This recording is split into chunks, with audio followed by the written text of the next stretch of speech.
The hour of 12 noon having arrived, the House will come to order. Members will please take their seats. The sergeants at arms will close the doors of the House.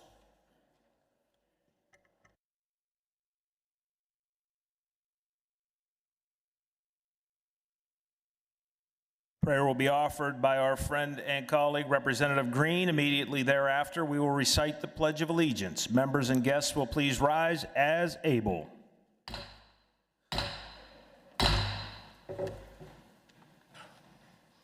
Good morning, everyone. Today, I'm going to offer a prayer of gratitude and praise.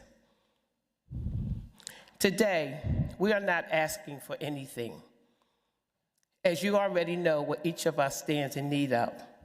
However, we are acknowledging and thanking you in all things. I come to you not only on my behalf, but my colleagues and the state of Pennsylvania. It is with overflowing gratitude that I stand before you, God, and sincerely say thank you. Father, we thank you for the beginning and ending of each day. We thank you for the gift of life, movement, strength, and the capability to make sound decisions. We know that we cannot take our next step or our next breath without you. Father, we thank you for your guidance, wisdom, direction, and grace. We thank you for discipline and correction as you order our footsteps. Father, we thank you for entrusting us with the responsibility to follow your instructions in how to lead and to care for our constituents, stakeholders, and shareholders alike, as you would have it. Father, we thank you for touching the hearts of all colleagues as we continue to lead, reminding us daily that the work we do is an assignment from you to deliver benefits and services for all people of this Commonwealth. We will be careful to follow your instructions, to love our neighbors as we love ourselves. We know that when praises go up, blessings come down. Today, we praise you. Amen. I pledge allegiance to the flag of the United States of America and to the republic for which it stands, one nation, under God, indivisible, with liberty and justice for all.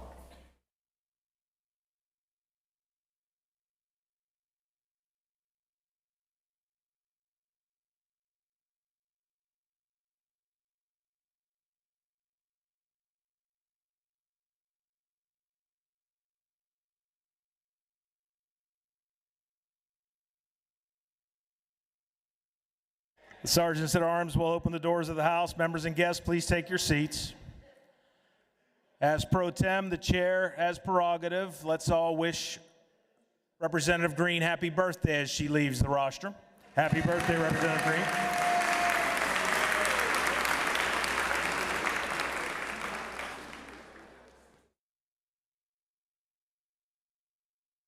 Without objection, the approval of the Journal of Wednesday, June 4th, 2025 will be postponed until printed.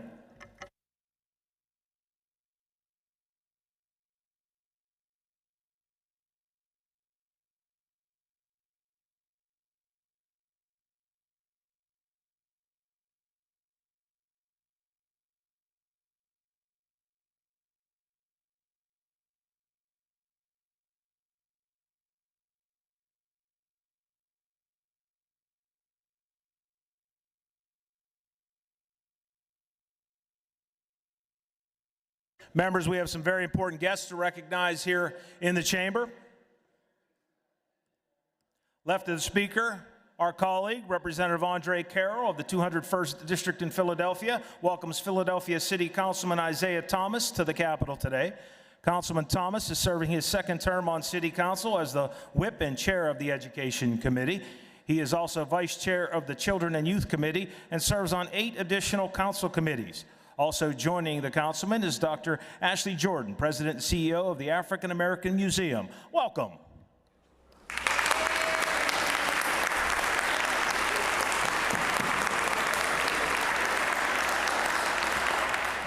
Representative Jamie Flick of the 83rd District in Lycoming Union welcomes some of Little League Baseball World Series' biggest supporters. The Little League World Series began in Williamsport in 1947 with 12 teams participating, and all those teams except one was from Pennsylvania.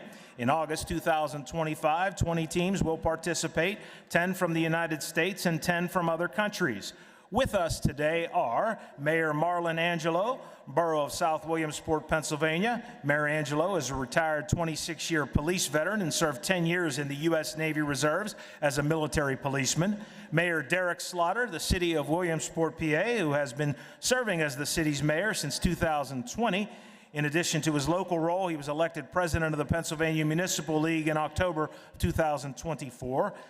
Also welcoming Patrick Wilson, President and CEO, Little League International, a role he assumed on January 1st, 2025, after more than 3 decades of dedicated service within the organization. A longtime leader within the organization, Patrick has been pivotal in expanding global participation, increasing access for underserved communities, and enhancing player safety and experience. And in the gallery, Patrick Marty, who serves as Chief Government and International Relations Officer at Penn College, a U.S. Army veteran and former Williamsport City Council member. Penn College is an integral supporter of the Little League World Series, providing culinary and other services during the event. Welcome to the guests. Please rise.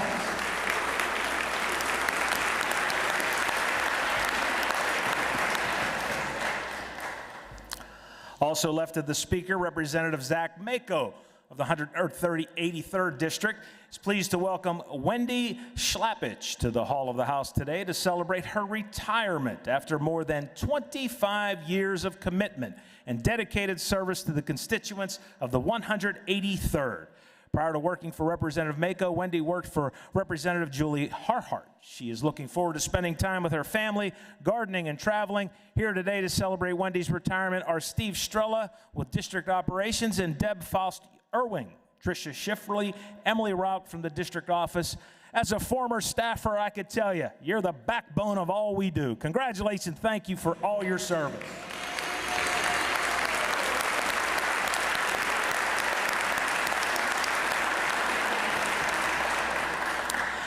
Representative Paul Takek from the Center County area is hosting his family members today, Mark and Hillary Mosty. They're here from Texas. They're avid students of history and are visiting Harrisburg and other historic locations in Pennsylvania. Please rise and be welcome to the House. Welcome.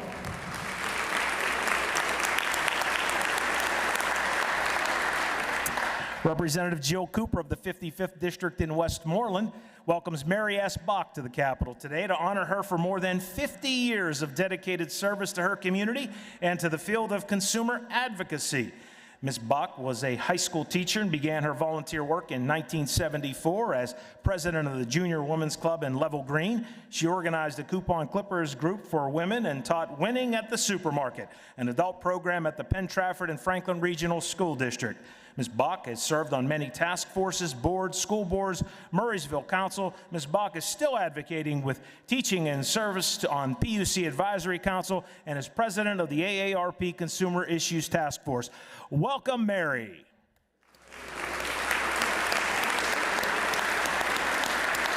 For those of us in Western Pennsylvania, we see you on TV very often.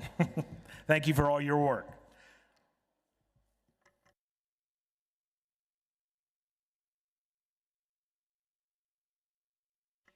In the back of the House, Speaker McClinton and Corps Nonpartisan Operations welcomes the Pennsylvania House Legislative Fellows and the House Archives intern for the summer 2025 semester. The fellowship program is sponsored by the House of Representatives through the Bipartisan Management Committee and the Office of the Chief Clerk. Today, we have Hira Chetri, a Temple University student majoring in political science. She is assigned to the Aging Committee. Galen Kilfeather is a Connecticut College student majoring in government and Chinese. Galen is assigned to the Local Government Committee. Enith Monroe is a student at the George Washington University majoring in economics. Enith is assigned to the Appropriations Committee.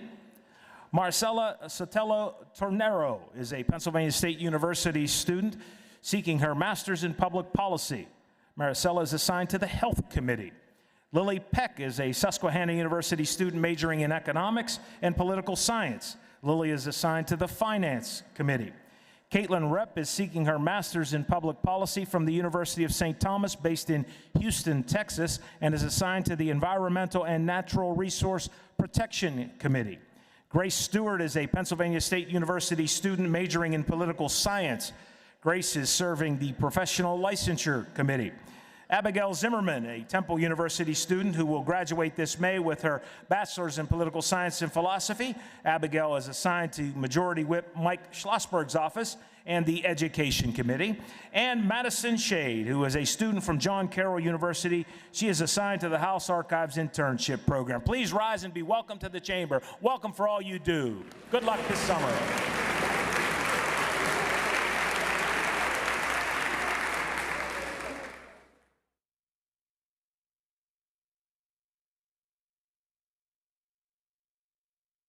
Representative Paul Frill of Chester County welcomes his nephew, Tom Bell. He's interning in Westchester University. He's in the back of the house today. Welcome to Tom. Please rise and be welcome to the chamber.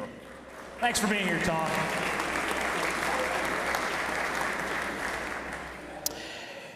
In the gallery, Representative Charity Grimm-Krupa of Fayette County welcomes Debbie Boone from her district office. She is visiting the Capitol today. Welcome, Debbie.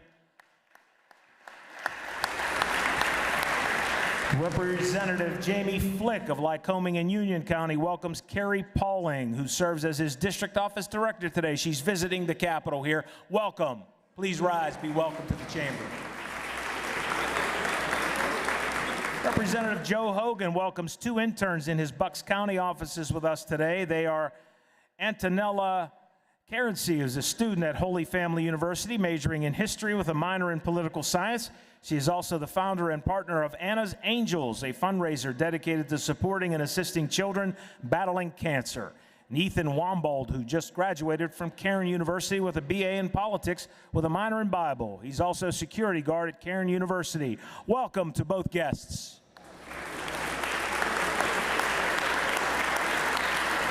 Also in the gallery, Representative Martina White of Philadelphia welcomes Gemma Lambert, a fourth grader at Philadelphia Academy Charter School. She won Representative White's Ought to Be a Law contest. Her proposed law was all students should receive 40 minutes of physical activity per day to promote healthy living. Gemma's family is here with her as well today. Stand and welcome. Thank you for being here today.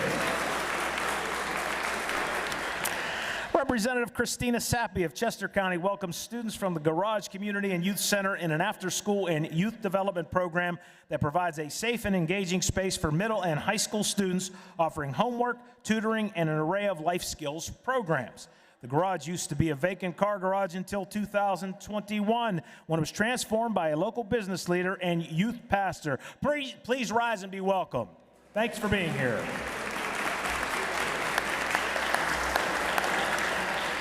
Also in the gallery, Representative Mirsky from Erie County welcomes the Jefferson Educational Society's Civic Leadership Academy. It was launched in 2015 with the mission to help prepare dynamic and emerging Erie County professionals have more meaningful, fulfilling, and impactful engagement in their communities. The 9-month-long curriculum fosters teamwork, growth, and learning opportunities through a transformative experience for those seeking to be change agents for the community and beyond. Please rise and be welcome to the chamber. Thanks for being here today.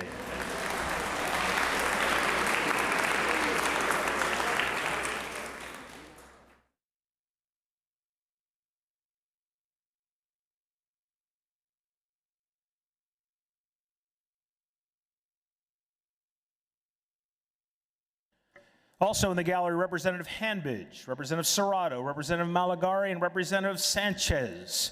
Welcome the delegation comprising members of the Foreign Affairs and European Affairs Committees from various European parliaments, visiting Pennsylvania and Washington, D.C. as part of their joint efforts under the United for Ukraine Alliance, a coalition of Ukraine's friends dedicated to mobilizing international support for Ukraine. Welcome, Ms.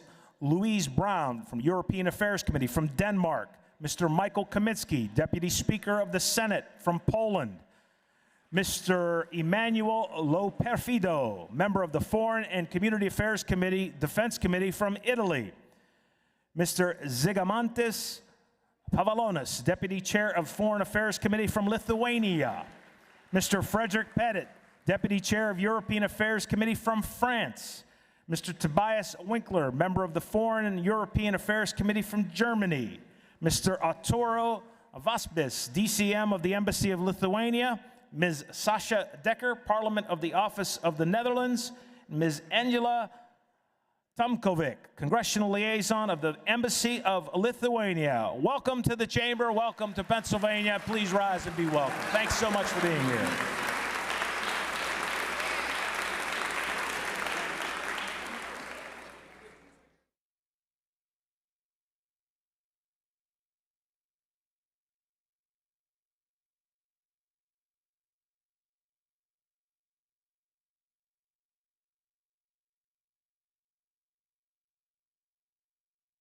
Are there requests for leaves of absence? The chair recognizes the majority whip, who indicates there are none. The chair recognizes the minority whip, who indicates there are none. The chair is about to take the master roll call.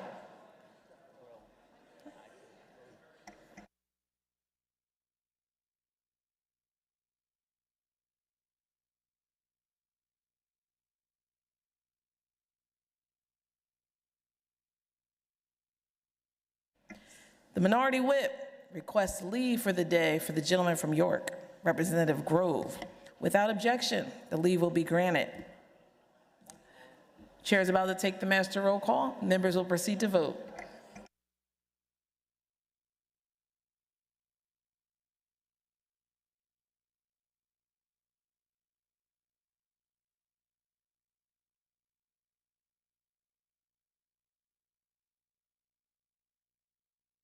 Have all the members voted?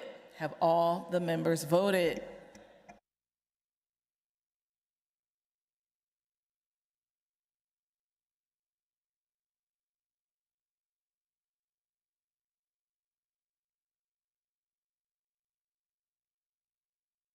Clerk will record the vote. 202 members having voted on the master roll call. A quorum is present. The chair recognizes the majority leader. Chair recognizes the gentleman from Washington. For what purpose do you rise? To make a motion, Madam Speaker. The gentleman is in order and may proceed. Madam Speaker, I move that we suspend the rules for immediate consideration of House Resolution 227. The gentleman from Washington, Representative O'Neill, moves that the House suspend our rules for the purpose of immediate consideration of House Resolution 227. The question is, will the House suspend its rules? Members, Chair recognizes the gentleman from the Lehigh, Representative Schlossberg.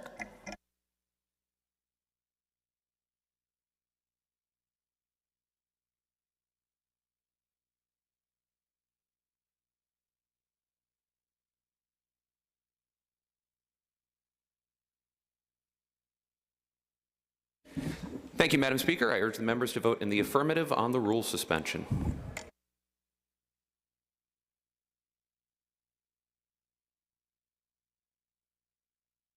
Those in favor of suspending the rules will be voting aye. Those opposed will be voting no. Members will proceed to vote.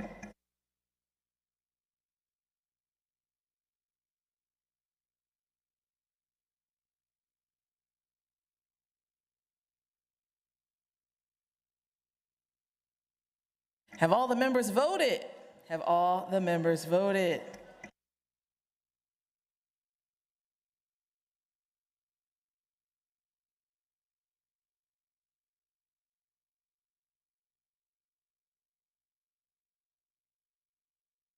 Clerk will record the vote on the question. The yeas are 202, the nays are 0. Two-thirds majority having voted in the affirmative, the motion passes. The chair recognizes the majority leader who calls up House Resolution 227, printer's number 1592 on page 5 of today's House calendar. Clerk will read a summary of the resolution. A resolution designating the week of August 17th through August 23rd, 2025 as Little League World Series Week in Pennsylvania, introduced by Representative Jamie Flick. Will the House agree to the resolution? On that question, the chair recognizes the gentleman from Lycoming, the maker of the resolution, Representative Flick. Thank you, Madam Speaker. Madam Speaker, Little League was founded in 1939 in Williamsport, Pennsylvania, has grown to be the largest youth organization in the world. The first Little League World Series was played in 1947, the same year that Jackie Robinson broke into major leagues. The World Series was then moved across the river, the Susquehanna River, to South Williamsport. Madam Speaker, on a personal note, I've not missed a Little League World Series in over half a century, and like many of you here, I have been a Little League volunteer for many, many years. There are millions of boys and girls that play Little League baseball and softball each year. In a few days, those kids will start tournament play, and by the time the World Series arrives in August, there will be only 20 teams from around the world that end up in South Williamsport. Teams from Texas to Taiwan, Canada to Cuba, Puerto Rico to Pennsylvania and beyond, along with hundreds and thousands of fans, will embark into Lycoming County for the purest sporting event in the world. I want to thank Mayor Derek Slaughter of Williamsport, Mayor Marlon Angelo of South Williamsport, and Mr. Pat Wilson, who are with us today, Pat being the president of Little League, for being here. The Little League pledge is quite simple. I trust in God, I love my country, and will respect its laws. I will play fair and strive to win, but win or lose, I will always do my best. These are certainly words we could all live by today. Madam Speaker, I would request a yes vote, and let's play ball. Chair thanks the maker of the resolution. Those in favor of the resolution will be voting aye or playing ball. Those opposed will be voting no. Members will proceed to vote.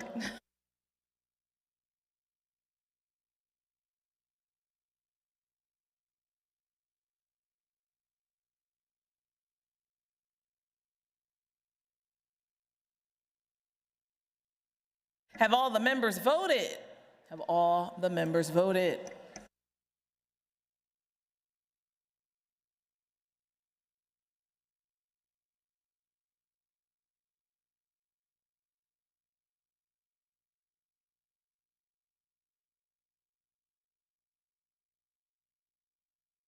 Clerk will record the vote on the resolution. The ayes are 201, the nays are 1. The resolution is adopted. Chair recognizes Representative Nielsen, Chair of the Committee on Transportation, who reports the following bills. House Bill 71, reported as committee. Will the House agree the bill it's agreed to? House Bill 205, reported as amended. Will the House agree the bill it's agreed to? House Bill 260, reported as committee. Will the House agree the bill it's agreed to? House Bill 593, reported as committed. Will the House agree the bill it is agreed to? The chair referred the following bills, which the clerk will now read. Referrals June 5th, 2025. Senate Bill 376, Senate Bill 377, both to Communications and Technology. House Bill 1565, House Bill 1566, both to Education. House Bill 1561, House Bill 1563 to Finance. Senate Bill 686, Intergovernmental Affairs and Operations. House Bill 1562 to Judiciary. House Bill 1559, Labor and Industry. House Bill 1560, Local Government. House Bill 1564, Veterans Affairs, Emergency Preparedness. Referrals June 6, 2025. House Resolution 253, House Bill 1590, both to Human Services. Referrals June 9, 2025. House Bill 506, House Bill 1569, House Bill 1573, House Bill 1576, House Bill 1577, all those to children and youth. House Resolution 254, Consumer Protection, Technology and Utilities. House Bill 1567, Environmental Natural Resource Protection. House Bill 1551, House Bill 1552, both to Finance. House Bill 1574, Housing Community Development. House Bill 1568, Labor and Industry. House Bill 1571, State Government. House Bill 1570, Transportation. House Bill 1578, Veterans Affairs and Emergency Preparedness.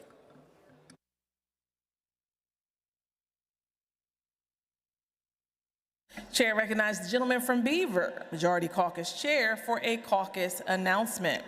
Thank you, Madam Speaker. House Democrats will caucus at 1:30 p.m. 1:30 p.m. We will be prepared to return to the floor at 2:30 p.m. Thank you, Madam Speaker. Chair thanks the gentleman. Chair recognizes the gentlelady from Philadelphia, Representative White, for a caucus announcement. Thank you, Madam Speaker. Republicans will caucus at 1:30 and plan to return to the floor at 2:30. Again, House Republicans will caucus at 1:30. Thank you, Madam Speaker. Chair thanks the gentlelady. Chair recognizes the gentleman from the Lehigh, Representative Schlossberg, for a committee announcement. Thank you, Madam Speaker. There will be an immediate meeting of the House Rules Committee in the Majority Caucus Room. Chair thanks the gentleman. Chair recognizes the gentleman from Lackawanna County, Representative Mullins, for a committee announcement. Thank you, Madam Speaker. The Appropriations Committee will meet immediately following the Rules Committee meeting in the Majority Caucus Room. All members of the Appropriations Committee, please report to the first floor caucus room immediately. Thank you, Madam Speaker. Chair thanks the gentleman. The House will stand in recess until 2:30 p.m. unless sooner recalled by the Speaker.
The hour of 2:30 having arrived, the House will come to order. Members, please take your seats.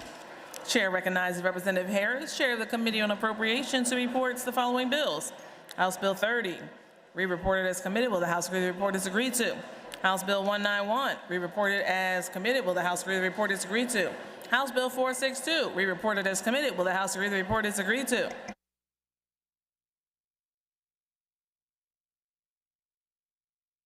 House Bill 464, re-reported as committed. Will the House agree the report is agreed to? House Bill 864, re-reported as committed. Will the House agree the report is agreed to? House Bill 1018, re-reported as committed. Will the House agree the report is agreed to? House Bill 1189, re-reported as amended. Will the House agree the report is agreed to? House Bill 1339, re-reported as amended. Will the House agree the report is agreed to? House Bill 1405, re-reported as committed. Will the House agree the report is agreed to? House Bill 1429, re-reported as committed. Will the House agree to the report? It is agreed to. The chair recognizes Representative Bradford, Chair of the Committee on Rules, who reports the following bills. House Bill 1460, re-reported as committed. Will the House agree the report is agreed to? House Bill 1549, re-reported as committed. Will the House agree the report? It is agreed to. The chair recognizes the Majority Leader, who calls up House Resolution 206, printer's number 1465, on page 5 of today's House calendar. Clerk will read a summary of the resolution. A resolution designating June 14, 2025 as the 250th birthday of the United States Army in Pennsylvania, introduced by Representative Haddock. Will the House agree the resolution? Those in favor of the resolution will be voting aye. Those opposed will be voting no. Members will proceed to vote.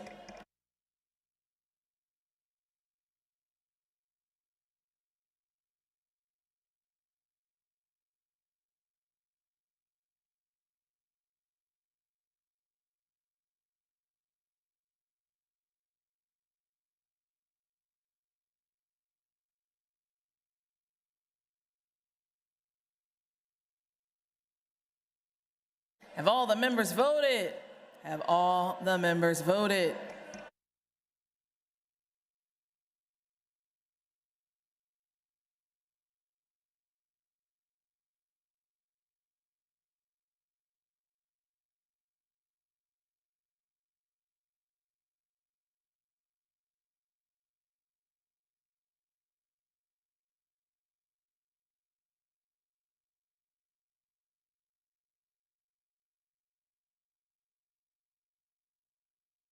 Clerk will record the vote on the resolution. The ayes are 202. The nays are 0.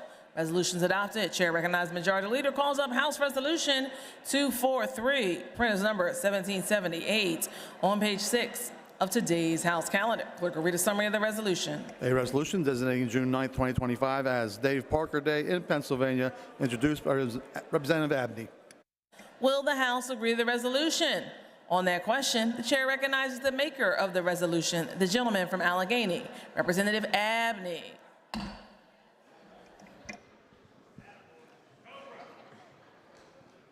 Thank you, Madam Speaker. I rise today in support of House Resolution 243. Madam Speaker, we are honoring and recognizing Pittsburgh Pirates legend Dave Parker. When most people think about Pittsburgh Pirates players, they might think about Roberto Clemente, or they might even think about Barry Bonds, or they might even think about, in the new era, Andrew McCutchen. But there is another Pittsburgh legend whose name does not always get recognized, but he was one of the greatest MLB players of his decade in the 70s and the 80s, and he is soon to be a Hall of Famer. His name is Dave Parker. Dave's nickname was the Cobra. He spent his first 11 seasons of his 19-year Major League career with the Pittsburgh Pirates, winning the National League Most Valuable Player Award in 1978 and a World Series championship with the team in 1979. Parker was known as a five-tool player with a legendary throwing arm, helping him earn 3 consecutive Gold Glove awards in right field. He was also the recipient of 3 Silver Slugger awards, 2 National League batting titles, and was a 7-time All-Star. On December 8, 2024, the Classic Baseball Era Committee elected Parker to the National Baseball Hall of Fame. He will be officially inducted this summer in Cooperstown, New York, on July 27th. And Madam Speaker, while Mr. Parker played before, in the era before my time, I know that my district office director, Jamal, who I know is watching PCN right now and watching this, that Mr. Parker was someone who really encouraged him to get into the sport of baseball. And so for all those reasons and more, Madam Speaker, as we celebrate Dave Parker and his legacy, I encourage my colleagues to also join me in voting yes on House Resolution 243. Thank you, Madam Speaker. Chair thanks the maker of the resolution. Those in favor of the resolution will be voting aye. Those opposed will be voting no. Members will proceed to vote.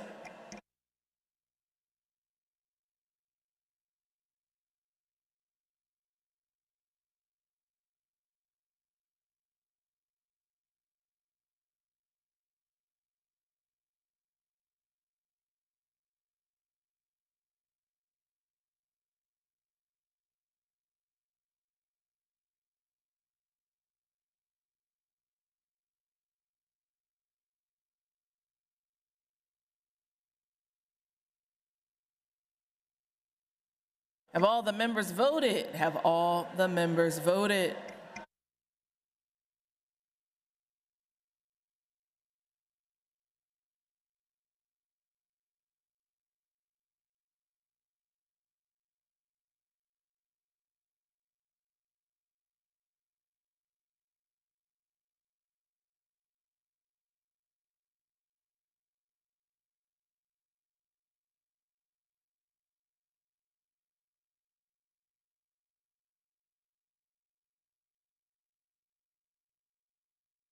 Clerk will record the vote on the resolution. The ayes are 193, the nays are 9. The resolution is adopted. Chair recognizes Representative Harris, Chair of the Committee on Appropriations, who reports the following bill. House Bill 846, re-reported as committed. The House agreed the report is agreed to. Chair recognizes Majority Leader calls up House Bill 1088, print as number 1205, page 2 of today's House calendar. Clerk will read a summary of the bill. This bill requires health insurance coverage of medically necessary blood pressure monitors for pregnant or postpartum women. Will the House agree to the bill? It's agreed to. The Chair recognizes the Majority Leader calls up House Bill 1326, printers number 1647, page 1 of today's House calendar. Clerk will read a summary of the bill. This bill updates and streamlines administrative requirements and provides for necessary data collection to modernize student transportation laws.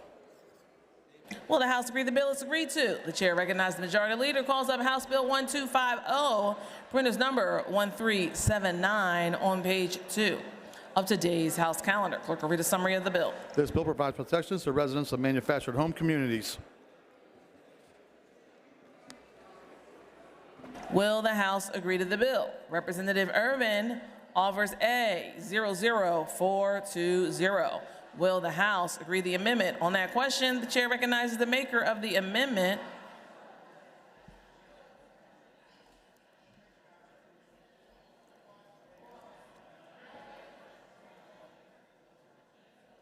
The gentleman from Huntington, Representative Irvin. Is it on? There it is. Thank you, Madam Speaker. I rise today to offer Amendment A00420. This amendment would remove the rent caps in the underlying bill while maintaining the ability for resident associations to request a meeting with community owners and operators where there is a rent increase. I think the communication aspect of this bill is something that we hear much complaints about from our constituents, and I think it's a strong part of the underlying bill, and I would urge my colleagues to support the amendment. Thank you. Chair thanks the Minority Chair of Housing and Community Development. On that question, the Chair recognizes the maker of the bill, gentlelady from Montgomery County, Representative Hambidge. Thank you, Madam Speaker. This is not an agreed to amendment. I encourage a no vote. Thank you. Those in favor of the amendment will be voting aye. Those opposed will be voting no. Members will proceed to vote.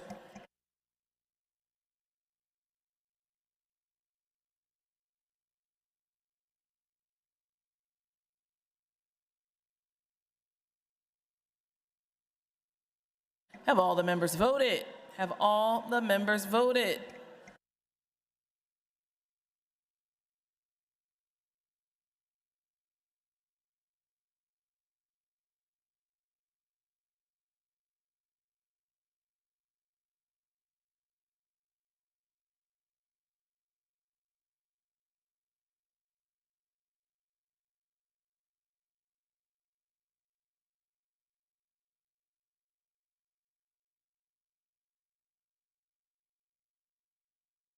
Clerk will record the vote on the amendment. The ayes are 99, the nays are 103. The amendment fails. Representative Hogan offers A 00422. Will the House agree to the amendment? Chair recognizes the gentleman from Bucks, Representative Hogan. Thank you, Madam Speaker. I rise in support of Amendment A00422. This is a simple amendment that protects small business owners and keeps the focus on private equity groups. I urge a yes vote. Thank you. Chair thanks the maker of the amendment. On that question, the chair recognizes the maker of the bill, Representative Hambidge. Thank you, Madam Speaker. This is not an agreed to amendment. I encourage a no vote. Thank you. Those in favor of the amendment will be voting aye. Those opposed will be voting no. Members will proceed to vote.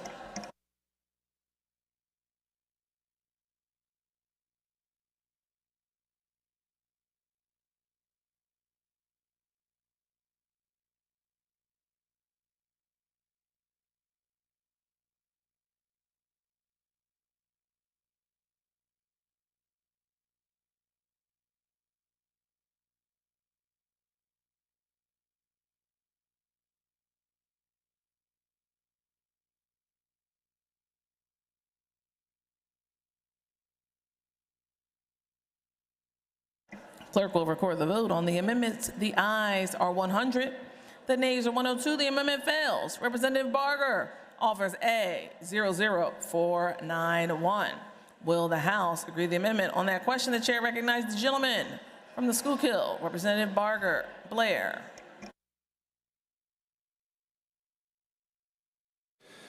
Thank you, Madam Speaker.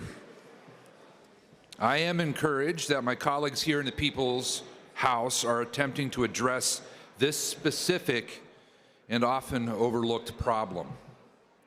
Homeowners who reside in manufactured home communities across the Commonwealth have been sounding the alarm, and it's right that we are responding. Any homeowner who resides in a typical manufactured home community pays rent to the landowner. They own their home, but they rent the land upon which it sits. The cost to relocate a typical mobile home can be about $8,000, maybe more. In some cases, homes are so old that they are impossible to move. In recent years, out-of-state investors have been buying up these communities, drastically increasing the rent, which puts some homeowners in an impossible situation. They can't afford the rent, but they can't afford to move their homes. HB 1250 attempts to address this situation by capping the rate at which a landowner can increase the rent. Madam Speaker, I believe that the underlying bill misunderstands the problem. The problem isn't that landowners can raise the rent too quickly. The real problem is that homeowners have absolutely no power at the negotiation table, none at all. I do not believe the solution to this particular problem is to slow down the party with all the power. The solution is to give some power to the party who has none. Madam Speaker, my amendment attempts to do just that. It will require community owners to pay relocation costs to a certain extent when a resident must leave the community due to their inability to afford an increase of rent and fees that exceed twice the CPIU index. A similar requirement already exists in state law, which stipulates that if a property owner closes a community, they are responsible for a portion of the relocation cost to each homeowner. Current statute reflects an important understanding that one property owner's choices shouldn't cause another person great financial harm. Madam Speaker, my amendment will do something the underlying bill does not, namely give some power to those property owners who have no power at the negotiation table. To my colleagues who are concerned that this bill, that my amendment would still produce a bill that seems too close to rent control and will interfere in the free market, I say this: this bill is not meddling in the free market, because this problem is not happening in a free market. In fact, this problem exists precisely because there is no free market to provide options to homeowners if the rent is too expensive. They either pay the rent or they lose their property. We are unfortunately dealing with an isolated but unavoidable monopoly. When a monopoly is unavoidable, it's necessary to protect those who have no choice but to deal with that monopoly. I think my amendment is a better way to address the actual problem. I think it gives real power to homeowners, and I appreciate a yes vote. Thank you, Madam Speaker. The chair thanks the maker of the amendment. On that question, the chair recognizes the maker of the bill, Representative Hambidge. Thank you, Madam Speaker. This is not an agreed to amendment. I encourage a no vote. Thank you. Those in favor of the amendment will be voting aye. Those opposed will be voting no. Members will proceed to vote.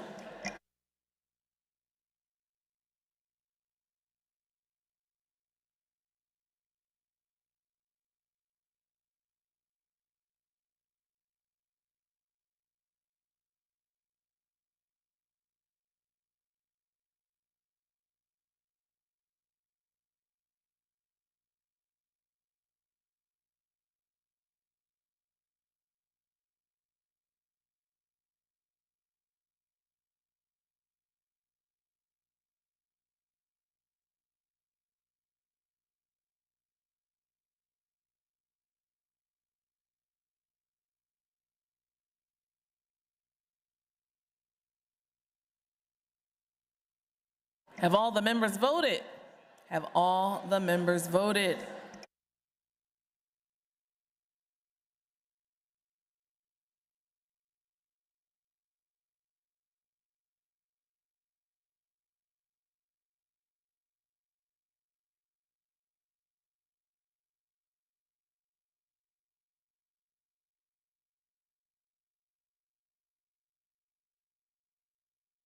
Clerk will record the vote.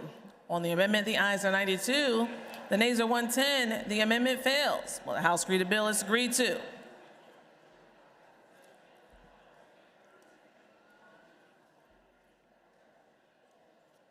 Chair recognizes Majority Leader who calls up House Bill 1428, printer's number 1663, page 3 of today's House calendar. Clerk will read a summary of the bill. This bill amends Title 24 to revise membership eligibility of the Public School Employees Retirement System for the new non-public employees from state-related organizations.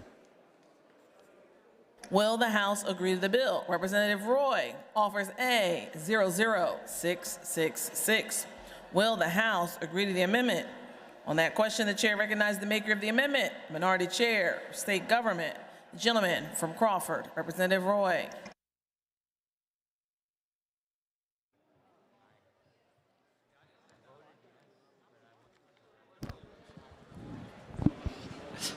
Thank you, Madam Speaker. I ask for an affirmative vote on my amendment. My amendment is very simple. Whenever an employer leaves the PSERS system, they have to pay a withdrawal fee, which is their proportional share of the unfunded pension liability. In this case, the Pennsylvania School Board Association is who this legislation addresses. If they left PSERS and put new employees in a defined contribution plan, they would still owe $5.3 million as part of the unfunded liability in the PSERS pension system. The underlying bill states they don't have to pay it. My amendment says they do have to pay it. Now, everybody should keep in mind, all of the unfunded liability eventually gets paid by somebody. So a yes on my amendment means the Pennsylvania School Board Association has to pay the $5.3 million. A no vote means the PA School Board Association does not have to pay it, but all of our school districts have to pay it. So that's an extra $5.3 million that our school districts are going to have to pay. So I urge all the members for a yes vote on the amendment. Thank you.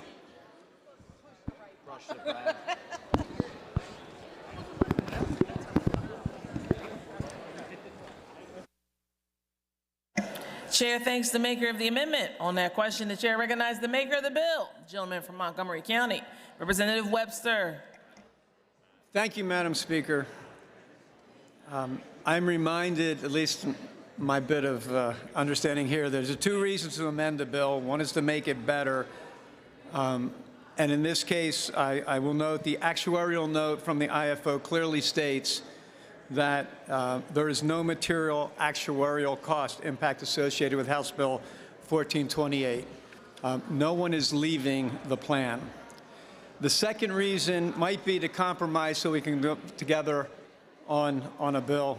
And I will say this is not an agreed-to amendment, and I urge my colleagues to vote no on Amendment 00666. Thank you. Chair thanks the maker of the bill. Those in favor of the amendment will be voting aye. Those opposed will be voting no. Members will proceed to vote.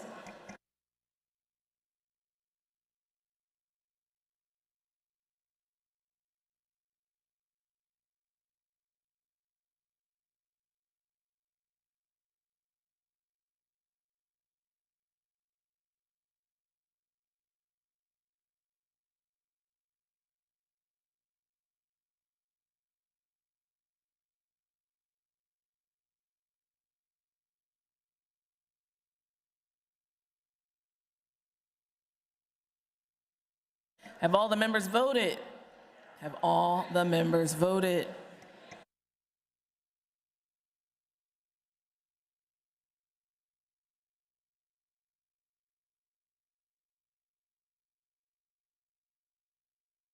Clerk will record the vote on the amendment. The ayes are 100. The nays are 102. The amendment fails. The House agree the bill is agreed to. Chair recognizes the Majority Leader, calls up House Bill 1460, printer's number 1821, on page 1 of Supplemental Calendar A. Clerk will read a summary of the bill. This bill provides for oversight of for-profit and private equity transactions in healthcare facilities. Will the House agree to the bill? Representative Bonner offers A, 00914. Will the House agree to the amendment? On that question, the chair recognizes the gentleman from Mercer, Representative Bonner.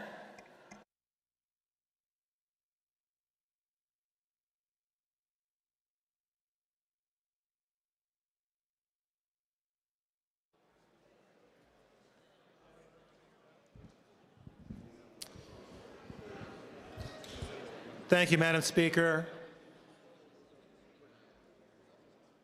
House Bill 1460 is a very important bill for our consideration as we seek to advance health care in the Commonwealth of Pennsylvania.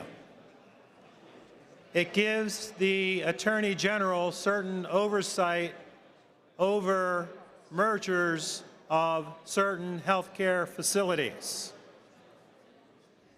As part of this oversight, the bill allows the Attorney General to determine that a merger or acquisition may be against the public interest.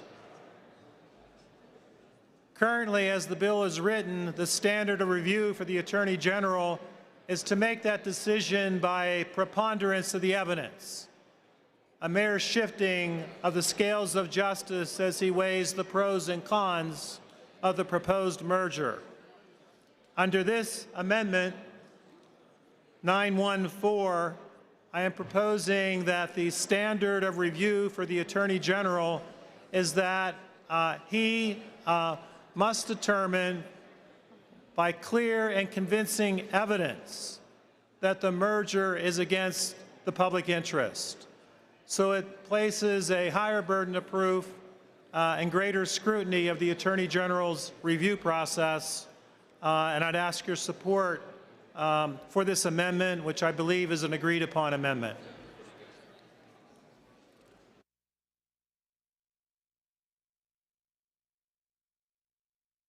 On that question, the chair recognizes the maker of the bill, gentlelady from Delaware County, Representative Borowski.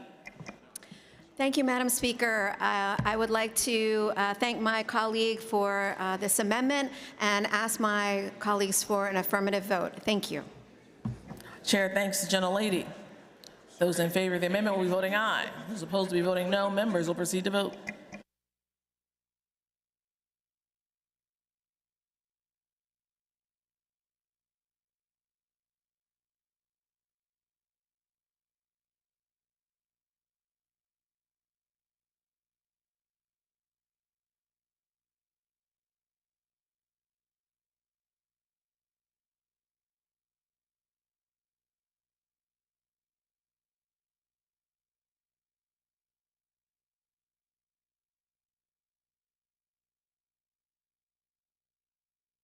Have all the members voted? Have all the members voted?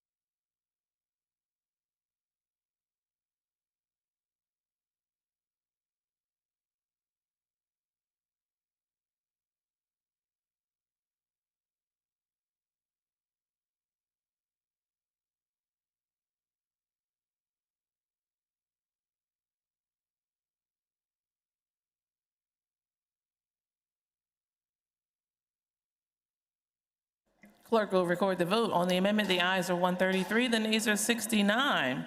The amendment's adopted. Representative Bonner also offers A, 00907. Will the House agree to the amendment? Chair recognizes Representative Bonner.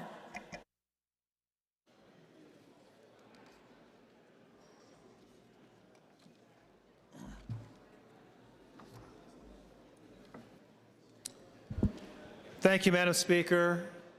Under House Bill 1460,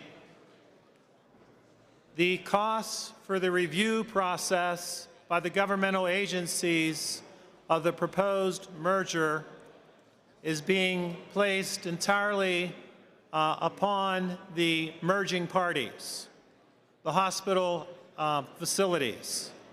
Under this particular amendment, the costs that the Attorney General's office will be incurring to review the proposed merger or purchase or transaction will be equally divided between the Attorney General's office and the merging parties. It is a similar provision within the legislation that was approved in the last session of the General Assembly, and I would therefore ask for your support. On that question, the chair recognizes Representative Borowski.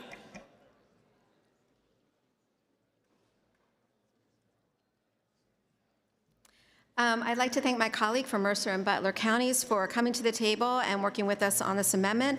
I'd like to ask my colleagues for an affirmative vote. Thank you. Those in favor of the amendment will be voting aye. Those opposed will be voting no. Members will proceed to vote.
Have all the members voted? Have all the members voted? Clerk will record the vote. On the amendment, the ayes are 130, the nays are 72. The amendment is adopted. Representative Day offers A, 00893. Will the House agree to the amendment? On that question, the chair recognizes the gentleman.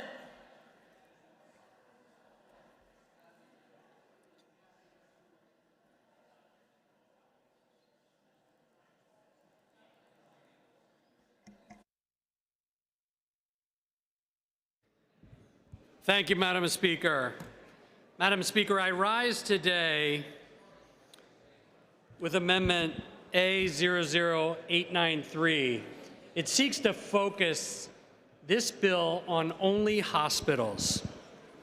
As currently constructed, House Bill 1460 will apply to all for-profit and private equity healthcare facilities.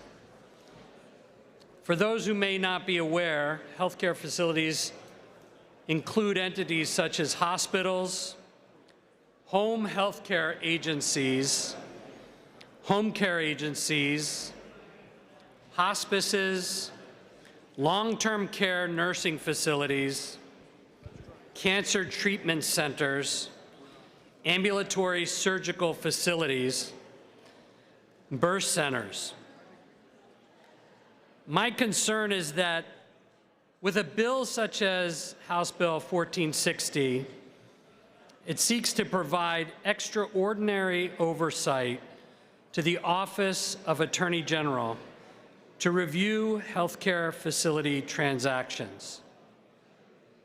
We are doing too much with this bill too soon. We're riding out further than we should to do what many of us would like to do.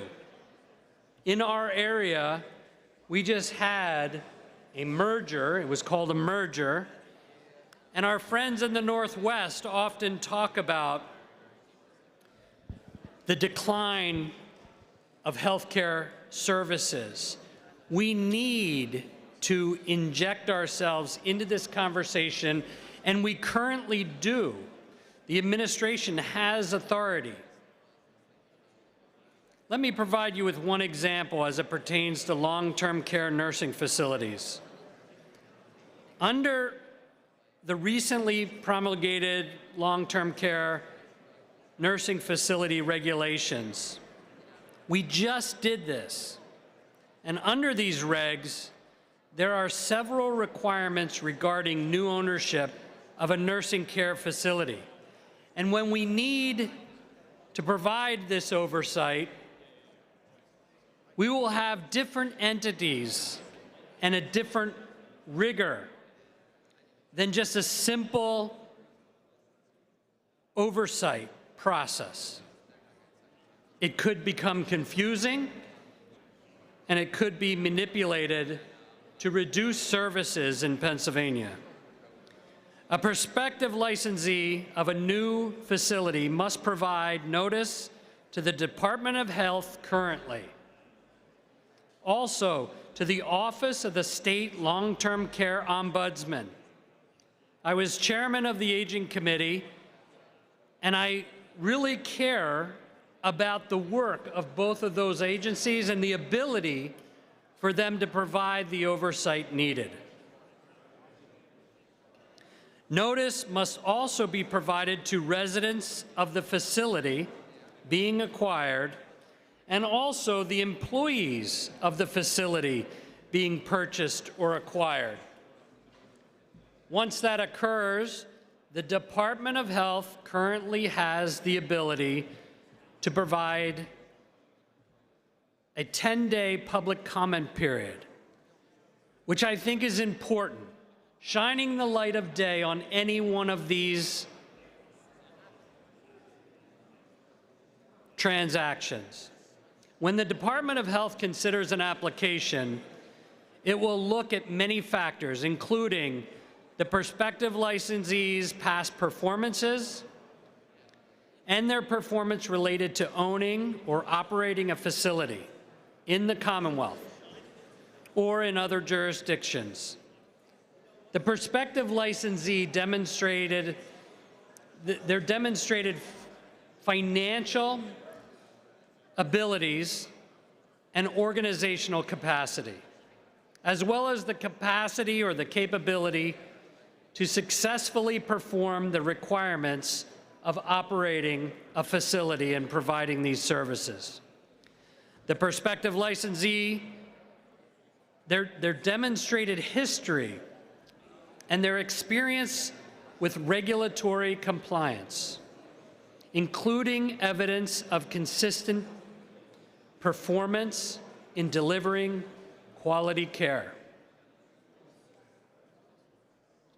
They also consider all comments submitted in the process. In addition to these regulatory requirements, there are also federal requirements. Since January of 2024, the Centers for Medicare and Medicaid Services requires the disclosure of certain ownership managerial, and other information from Medicare skilled nursing facilities and Medicaid nursing facilities upon the enrollment, the renewal, the reactivation, the revalidation, or change in ownership, and also a change of enrollment information. These requirements are currently in place. Bringing the Attorney General into this process in the way that this bill does, the bill is actually fairly weak in doing that, and I believe it will create more confusion for the provisioning of these services. I have summarized the regulations for you to highlight that we should not be instituting duplicative oversight of these transactions. This will create wasteful spending. It will delay much needed transactions. It will also put healthcare facilities in even more peril and the people in those facilities in more peril. While I can acknowledge that facilities other than hospitals can encounter issues that this bill is meant to address, I believe it restricts the provisioning of services by not allowing groups to come together when there is a definite need and be able to provide the services. I believe we can further acknowledge that a primary reason for this legislation is to address the situations that occurred at both Crozier Health and Sharon Regional Hospital. That is to say that this bill is and should be focused on hospitals at this time. This will allow HB 1460 to get at the primary root of the issues in this Commonwealth and allow for the Attorney General to focus on hospital transactions and allow the General Assembly to see what changes are needed for further oversight in the future. Madam Speaker, I was going to ask my colleagues for an affirmative vote on this amendment, but at this time, I've done my due diligence. I've spoken my comments into the record. I know how this bill is going. I know how this amendment would go. And with that, I'd like to withdraw this amendment and submit my comments for the record.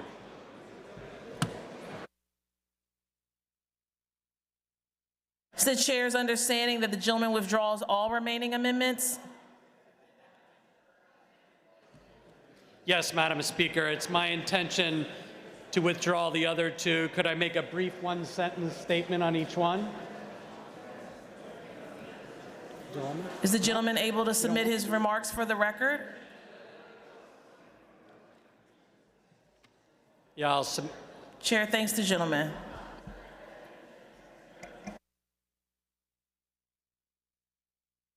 Representative Bonner offers A 00891. Will the House agree to the amendment? Chair recognizes the maker of the amendment, Representative Bonner.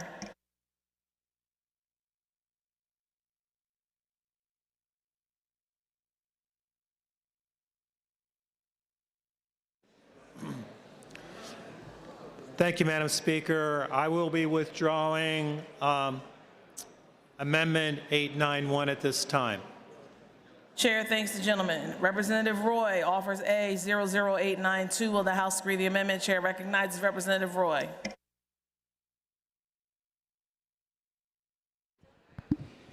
Thank you, Madam Speaker. I think the underlying bill is a well-intended bill. My amendment, I think, makes the bill better.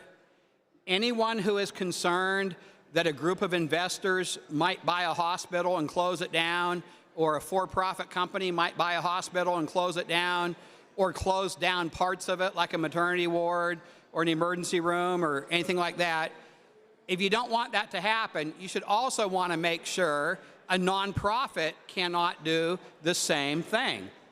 About over 80% of all hospital mergers and acquisitions in the last 25 years have involved nonprofits. About 2/3 of hospital closures, department closures within hospitals, things like that, are at nonprofit hospitals. I think the underlying issue, Madam Speaker, is we want to make sure that one entity doesn't acquire another entity just to shut it down. And the bill doesn't go far enough. The bill only addresses for-profit companies, investor groups, hedge funds, things like that. My amendment would also include nonprofits. There's many examples across the state where nonprofits have acquired other hospitals. They close maternity wards, they close emergency rooms. Those things should be reviewed before they happen. So I urge the members to vote yes on my amendment. Thank you. Chair thanks the maker of the amendment. On that question, the chair recognizes Representative Borowski. Thank you, Madam Speaker, and I thank the gentleman for his thoughtful consideration of the legislation. However, this is not an agreed-to amendment, and I would ask my colleagues for a no vote. Thank you.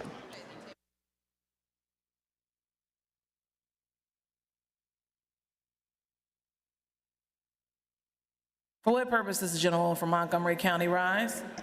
Yes, Madam Speaker. I make a motion to table Amendment A0892. The gentleman is in order and may proceed. Representative Bradford moves that A00892 be laid on the table. On that question, members are reminded that the motion to lay on the table is debatable by the leaders, maker of the motion, the maker of the amendment under consideration, and the prime sponsor of the bill. Chair recognizes Representative Bradford.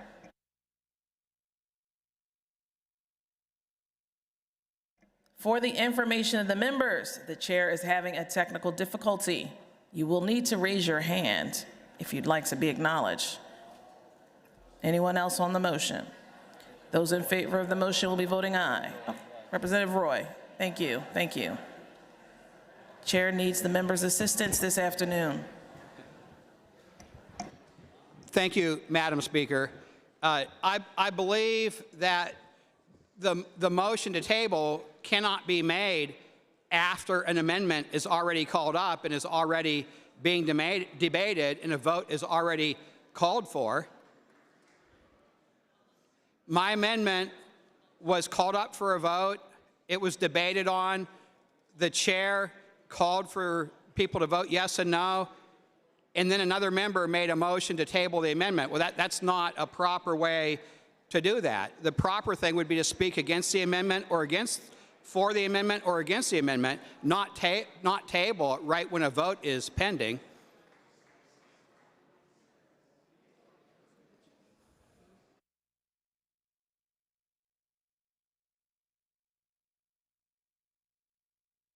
Chair thanks the gentleman. Anyone else on the motion? Those in favor of the motion will be voting aye. Those opposed will be voting no. Members will proceed to vote.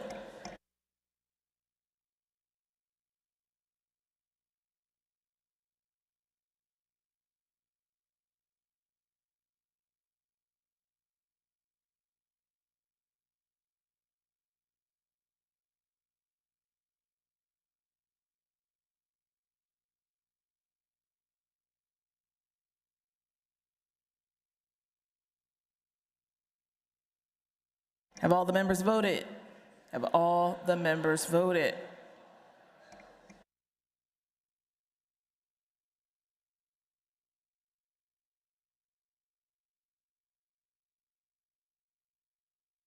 Clerk will record the vote. The ayes are 102, the nays are 100. The majority having voted in the affirmative, the amendment is laid on the table.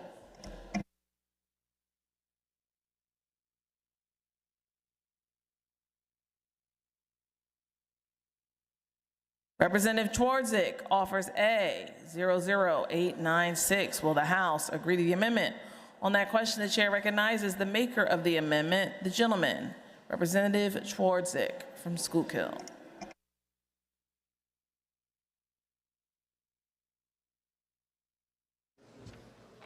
Thank you, Madam Speaker. I will be right back with my note.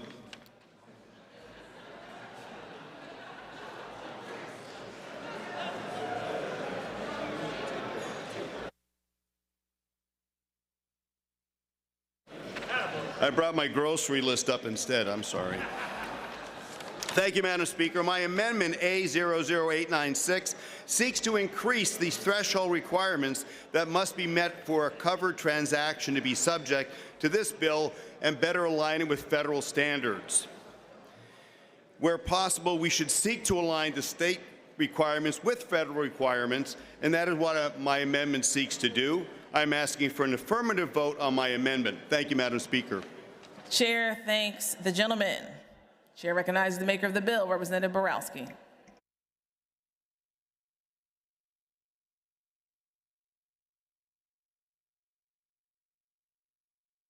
know, but the light's not on.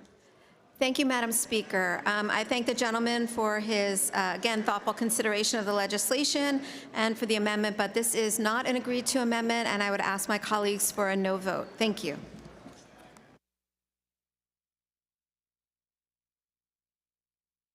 Chair thanks the gentlelady. Those in favor of the amendment will be voting aye. Those opposed to be voting no. Members will proceed to vote.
Clerk will record the vote on the amendment. The ayes are 99, the nays are 103. The amendment fails.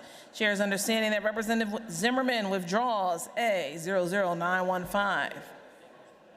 Chair thanks the gentleman. Will the House agree the bill is agreed to? The bill as amended will be reprinted. The chair recognizes the majority leader who calls up House Bill 1511, printers number 1767, page 2 of today's House calendar. Clerk will read a summary of the bill. This bill provides for miscellaneous provisions and for violent incident clearance and technological investigative methods. Will the House agree the bill? Representative Ortiz-Tai offers A00887. Will the House agree the amendment? Chair recognizes the gentleman from Allegheny, Representative Ortiz-Tai. Thank you, Madam Speaker. I'd like to withdraw that amendment. Chair thanks the gentleman. Representative White offers A00905. Will the House agree the amendment? Chair recognizes the gentlelady from Philadelphia.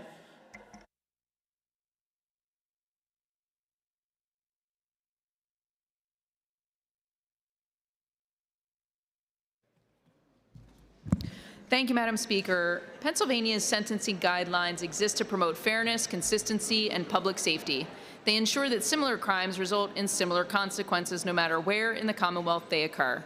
But in recent years, some jurisdictions, and particularly in Philadelphia, have routinely disregarded these standards, handing down lenient sentences for serious, violent offenses. When the district attorney undercharges and courts sentence below the standard range, violent offenders return to the streets sooner, raising the risk of repeat crime and threatening public safety. My amendment provides that PCCD may not issue these grants to agencies that are sentencing 40% or more of violent offenders below the standard range of the state sentencing guidelines. While we want law enforcement to have the tools they need, those tools are only effective if the top law enforcement official, particularly where I'm from in Philadelphia, is willing to use them.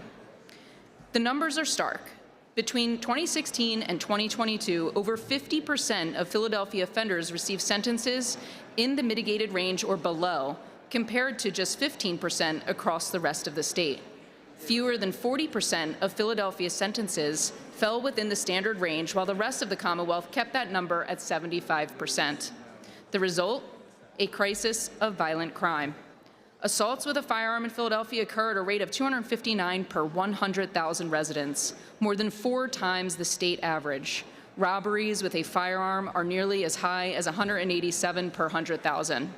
While I am withdrawing my amendment today, we cannot continue to look the other way while some jurisdictions fail to hold violent criminals accountable. I remain committed to pursuing solutions that ensure violent offenders face real consequences and that our laws are applied equally across every corner of this Commonwealth. Thank you, Madam Speaker.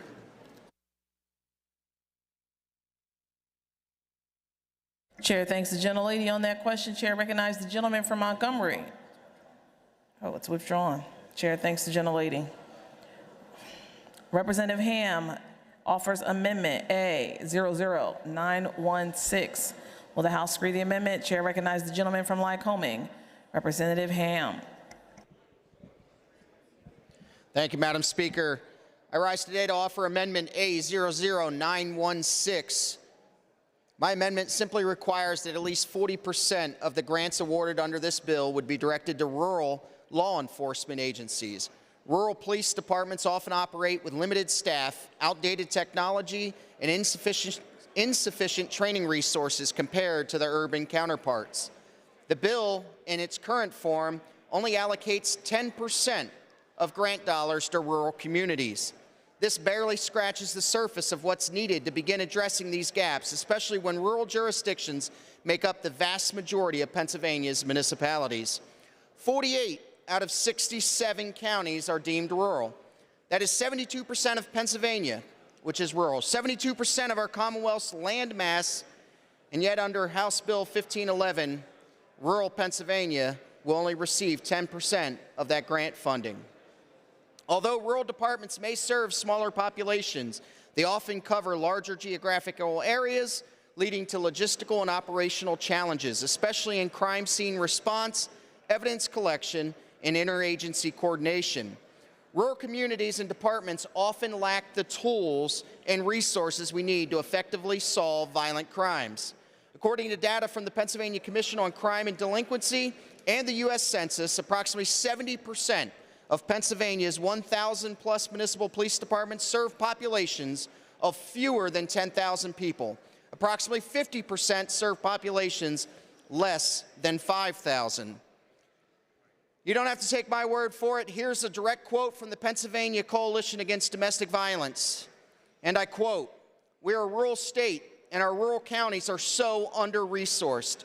At times, I feel like there are 2 Pennsylvanias, and that's not right," end quote.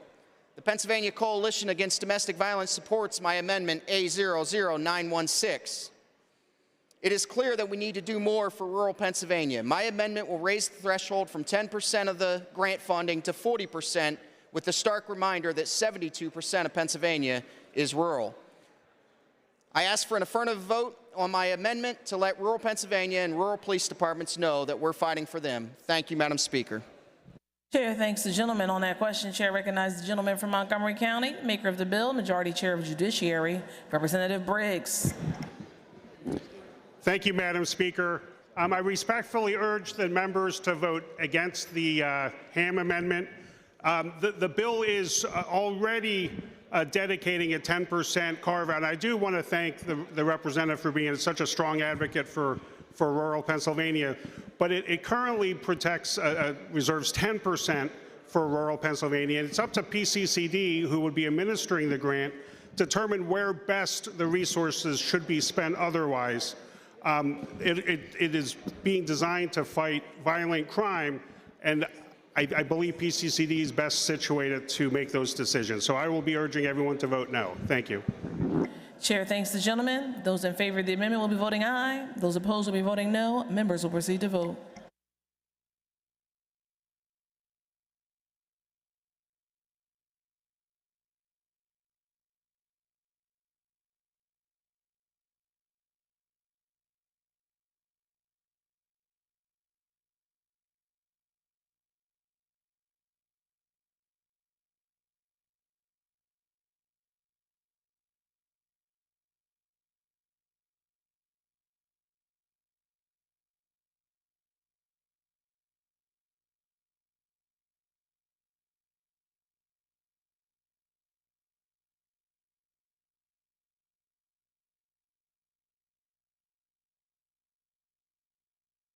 Have all the members voted? Have all the members voted?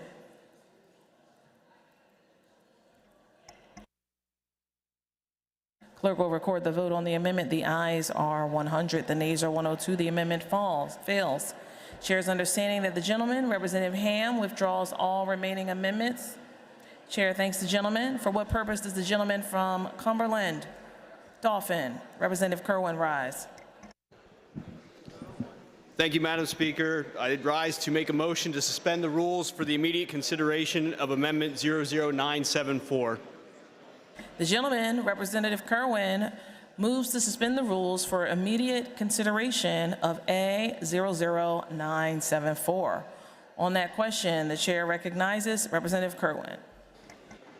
Madam Speaker, I'd ask that this motion to suspend the rules be voted in the affirmative to consider the amendment to make technical changes to the underlying bill. Thank you, Madam Speaker. Chair thanks the gentleman. On that question, the chair recognizes the floor leader, the gentleman from Bedford, Representative Topper. Thank you, Madam Speaker. I rise to support the motion to suspend. Chair thanks the gentleman. Chair recognizes the gentleman from Montgomery County, the floor leader, Representative Bradford.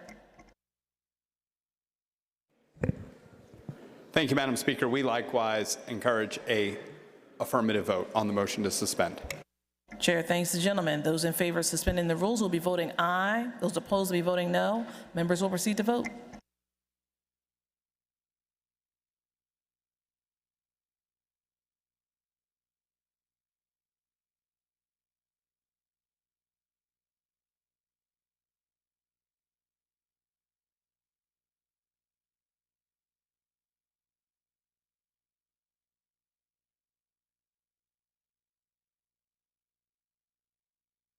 Have all the members voted? Have all the members voted?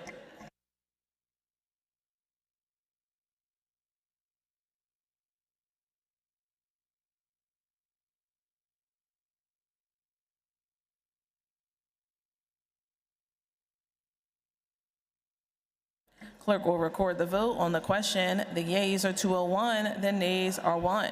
Two-thirds majority having voted in the affirmative, the motion passes. Representative Kerwin offers A 00974. Will the House read the amendment? Chair recognizes Representative Kerwin. Thank you, Madam Speaker. I rise today to offer Amendment A00974 to amend House Bill 1511. This is an agreed-to amendment that makes technical changes in the underlying bill, clarifies the reporting requirements for grant recipients in this bill, and requires PCCD to submit an annual report to the General Assembly by March 31st instead of December 31st. I ask for an affirmative vote on this amendment. Thank you, Madam Speaker. Chair thanks the gentleman. Chair recognizes Representative Briggs. Thank you, Madam Speaker. I want to urge all the members to support the Kerwin Amendment, House Bill Amendment 974. Thank you. Chair thanks the gentleman. Those in favor of the amendment will be voting aye. Those opposed will be voting no. Members will proceed to vote.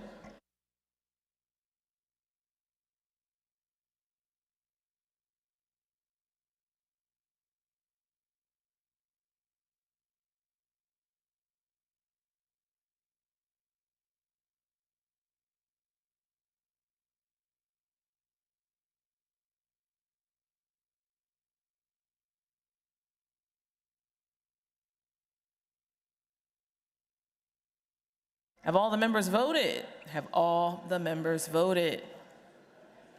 Clerk will record the vote on the amendment. The ayes are 202, the nays are 0. The amendment's adopted. Will the House agree the bill is agreed to? The bill as amended will be reprinted. The chair recognizes the majority leader who calls up House Bill 1549, printers number 1826, on page 1 of supplemental calendar A. The clerk will read a summary of the bill. This bill increases the minimum wage.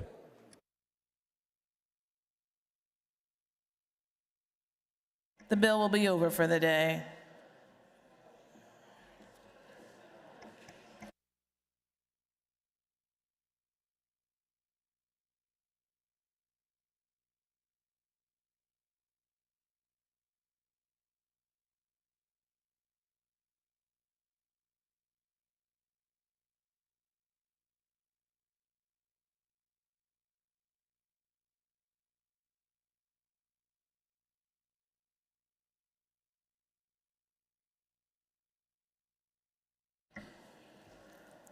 Chair recognizes the Majority Leader who calls up House Bill 30, printers number 0011 on page 3 of Supplemental Calendar B. Will the House agree to the bill? Agreed to. Clerk will read the title and a brief description of the bill. This bill eases restrictions on real estate appraiser trainees and appraiser supervisors. This bill has been considered on 3 different days and agreed to. The question is, shall the bill pass finally? On that question, the chair recognizes prime sponsor of the bill, the gentleman from Berks, Representative Guzman. Thank you, Mr. Speaker. Colleagues, today I offer House Bill 30. House Bill 30 proposes changes to the Real Estate Appraisal Certification Act, permitting appraisers in training to gain experience under multiple supervisors. This change will provide trainees with broader exposure to different property types and a wider range of professional guidance, ultimately strengthening the overall quality of their training. Additionally, House Bill 30 will lower the threshold of experience an appraiser must have to supervise trainees from 5 years to 3 years. One of the most important provisions of this bill is that it will streamline the career path for new appraisers and enable them to progress in their careers more efficiently. With that, I ask all members for an affirmative vote. And finally, I want to wish my mother a happy birthday. Thank you, Mr. Chair. Chair thanks the gentleman. Happy birthday to Mom. Agreeable to provisions of the Constitution, the ayes and nays will now be taken. Members will proceed to vote.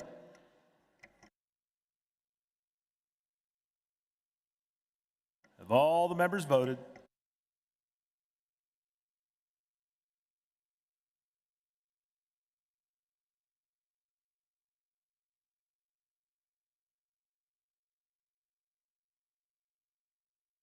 Have all the members voted?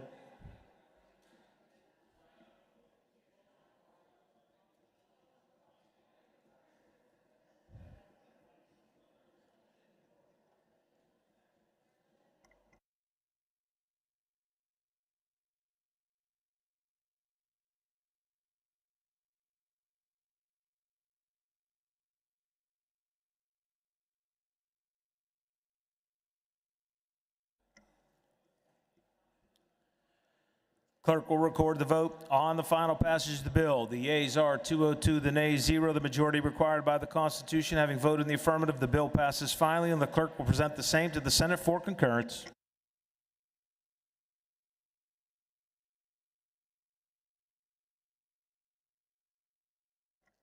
Chair recognizes the Majority Leader who calls up House Bill 191, printers number 1840 on page 1 of Supplemental Calendar B. Will the House agree to the bill? Agreed to. The clerk will read a title and a brief description of the bill. This bill amends the Public School Code by requiring the presence of an AED and one individual certified in CPR and the use of an AED in each school building during the school day. This bill has been considered on 3 different days and agreed to. The question is, shall the bill pass finally? On that question, the chair recognizes the Majority Whip, the gentleman, Representative Schlossberg. Thank you, Mr. Chair. Mr. Chair, on behalf of the prime sponsor of the legislation, Representative Brennan, I'd like to submit comments for the record. Chair thanks the gentleman. Agreeable to the provisions of the Constitution, the ayes and nays will now be taken. Members will proceed to vote.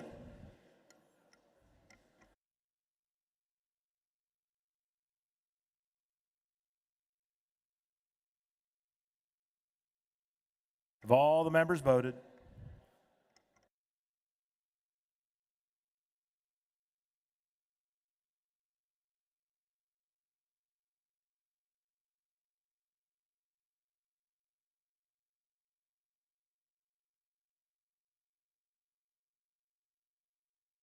Have all the members voted?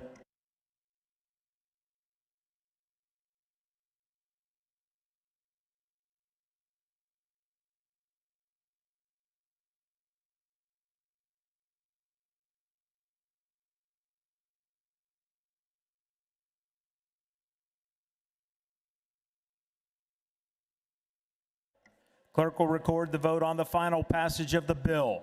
The yeas are 169, the nays 33. The majority required by the Constitution having voted in the affirmative, the bill passes finally, and the clerk will present the same to the Senate for concurrence.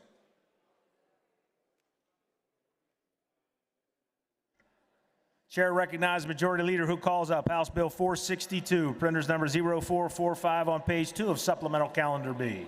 Will the House agree to the bill? Agreed to. The clerk will read the title and a brief description of the bill. This bill provides a statutory 2-year window to file suit for victims of childhood sexual abuse and waive sovereign and governmental immunity retroactively to permit victims of child sexual abuse to file suit against the Commonwealth or local agencies. This bill has been considered on 3 different days and agreed to. The question is, shall the bill pass finally? On that question, the chair recognizes the gentleman from Dauphin, the prime sponsor of the legislation, Gentleman Representative Davidson. Thank you, Mr. Speaker. Get my remarks out here for you all.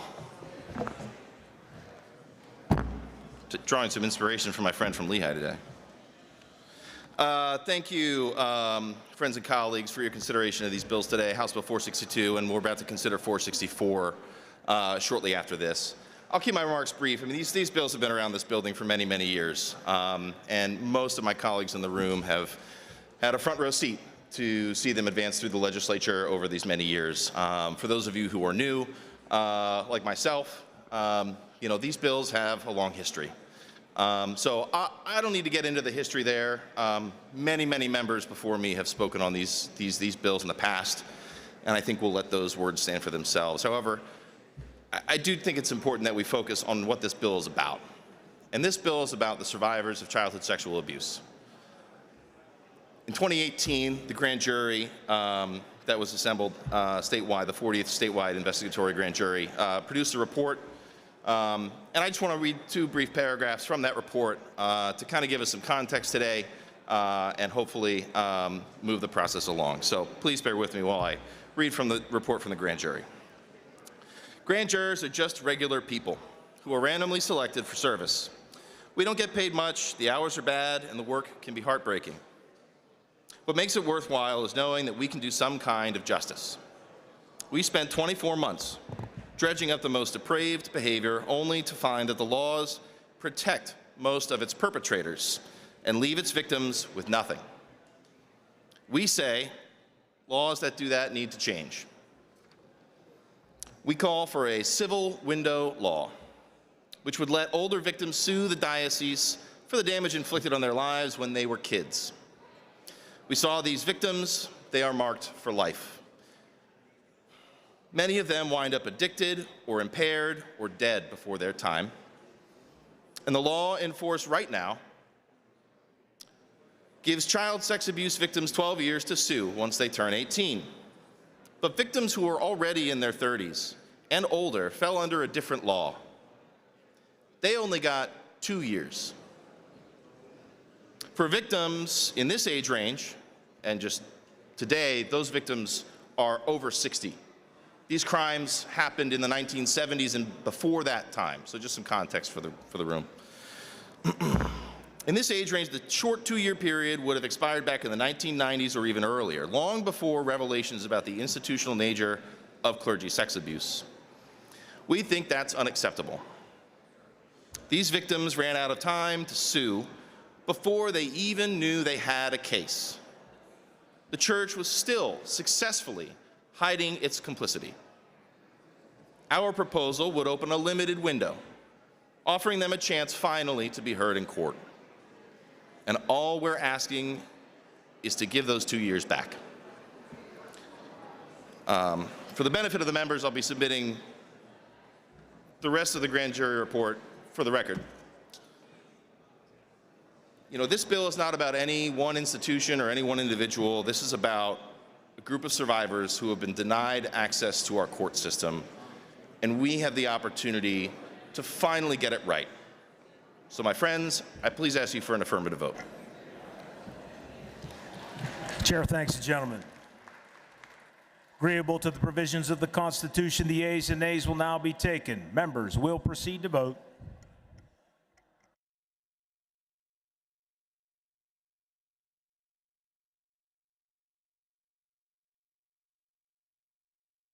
All the members voted.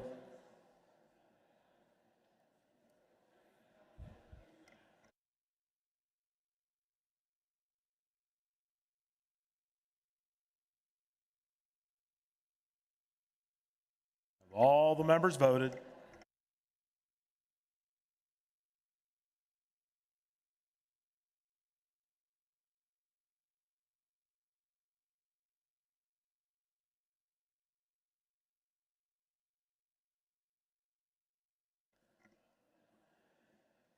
Clerk will record the vote on the final passage of the bill. The yeas are 122, the nays are 80. The majority required by the Constitution, having voted in the affirmative, the bill passes finally, and the clerk will present the same to the Senate for concurrence.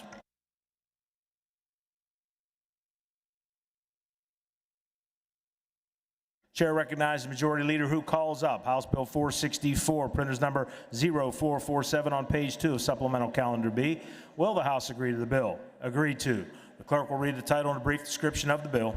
This bill proposes a constitutional amendment to provide a 2-year window for victims of childhood sexual abuse to file previously time-barred claims.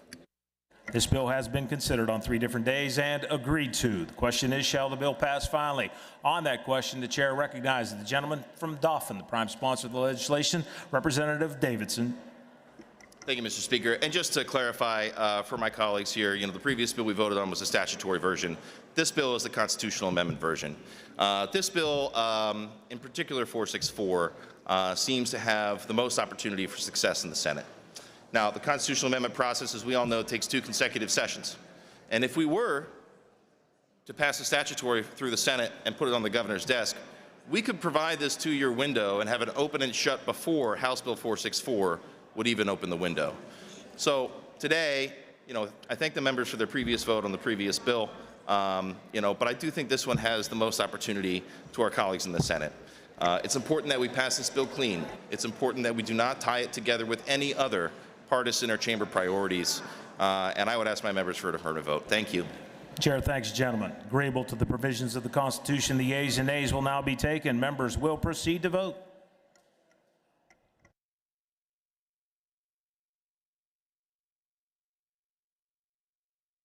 Have all the members voted?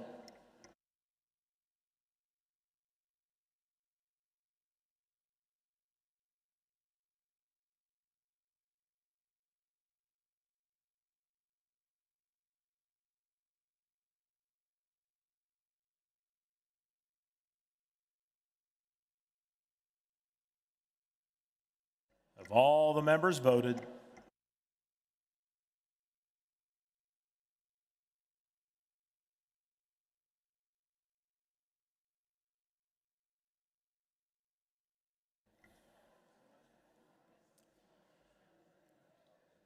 Clerk will record the vote on the final passage of the bill. The yeas are 138, the nays 64. The majority required by the Constitution having voted in the affirmative. The bill passes finally, and the clerk will present the same to the Senate for concurrence.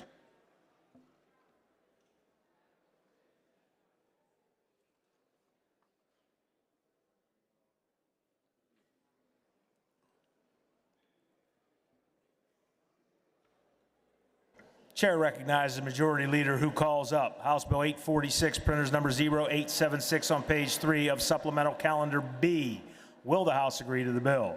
Agreed to. Clerk will read the title and brief description of the bill. This bill prohibits split rates for prevailing wage projects and add-on off-site custom fabrication and HVAC duct cleaning to types of work subject to prevailing wage requirements. This bill has been considered on 3 different days and agreed to. The question is, shall the bill pass finally? On that question, Chair recognizes the Majority Chairman of Labor and Industry, prime sponsor of the legislation, the gentleman from Philadelphia, Representative Dawkins. Thank you, Mr. Speaker. Let me first start by thanking 2 of my co-sponsors for this bipartisan legislation, Representative Eric DeVanzo and Representative Joe Webster. HB 846 strengthens the Prevailing Wage Act by prohibiting split rates and covering off-site custom fabrication. These changes will ensure that workers who build our public projects are paid a family-sustaining wage that they deserve. The bill will also help level the playing field for contractors by closing loopholes that give bad actors an unfair advantage. Similar legislation has already been passed in Delaware and New Jersey and is under consideration in New York. I ask members for an affirmative vote. Thank you, Mr. Speaker. Chair thanks you, gentlemen. On the question, Chair recognizes the gentlelady from Cumberland, Representative Gline.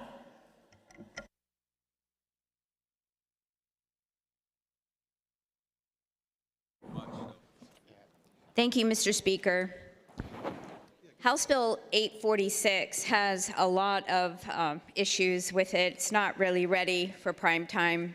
Custom fabrication takes place in a factory setting, away from a construction site, and some components are manufactured. They're manufactured in other countries, they're manufactured in other states. Applying prevailing wage to this factory work makes no sense and will increase the cost of publicly funded construction projects while also stifling important innovations in construction.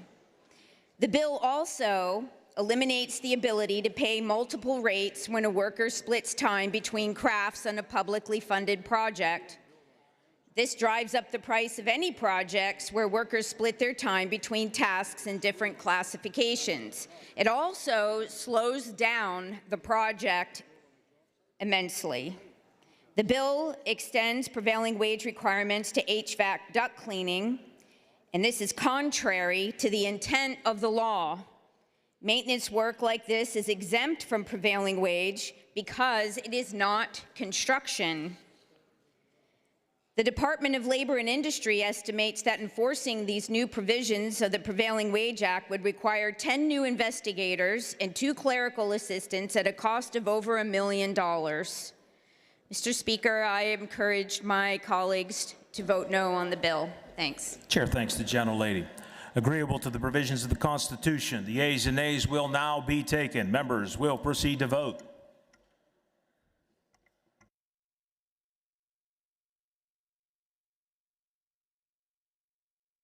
Have all the members voted?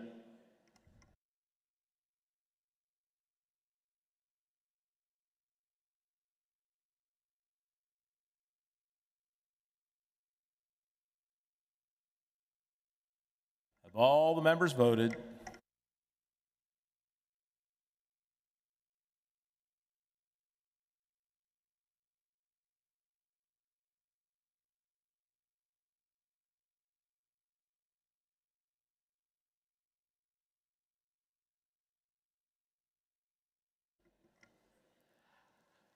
Clerk will record the vote on the final passage of the bill. The yeas are 126, the nays are 76. The majority required by the Constitution having voted in the affirmative, the bill passes finally, and the clerk will present the same to the Senate for concurrence.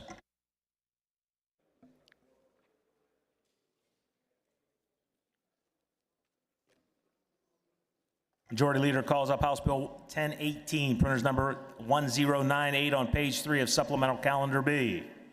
Will the House agree to the bill? Agreed to. The clerk will read the title and a brief description of the bill.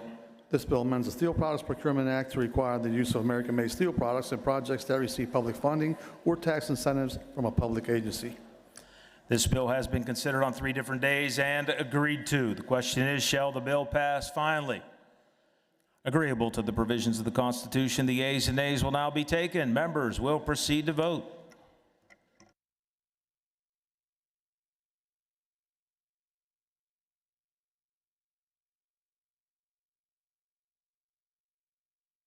Have all the members voted?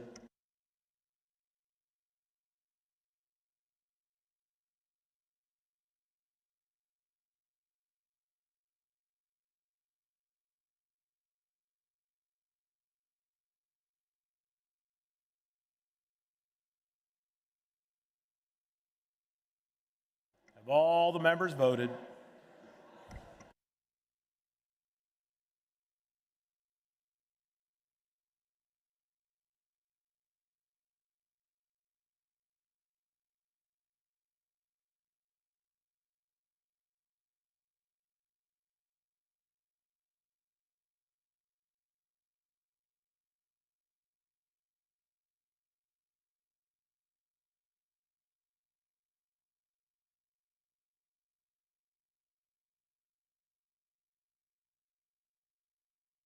Have all the members voted?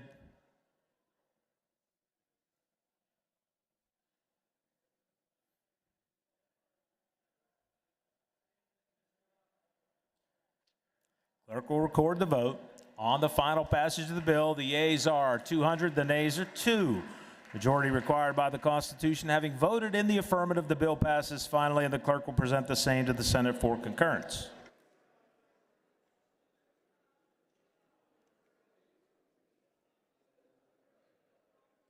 Majority Leader calls up House Bill 1339, printers number 1869 on page 1 of Supplemental Calendar B. Will the House agree to the bill? Agreed to. Clerk will read the title and a brief description of the bill.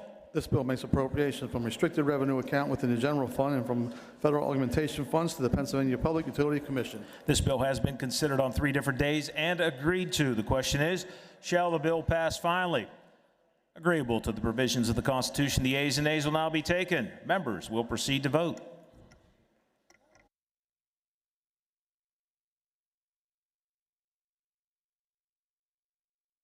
Have all the members voted?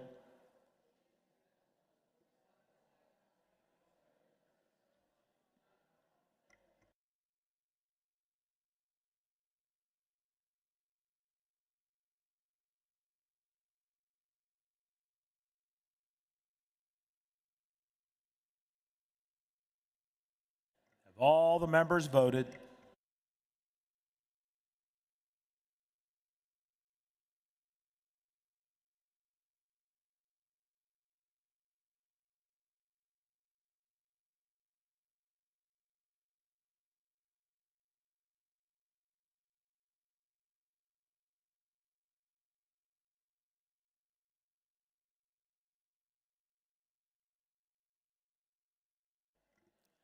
Clerk will record the vote on the final passage of the bill. The yeas are 148, the nays 54. The majority required by the Constitution having voted in the affirmative, the bill passes finally, and the clerk will present the same to the Senate for concurrence.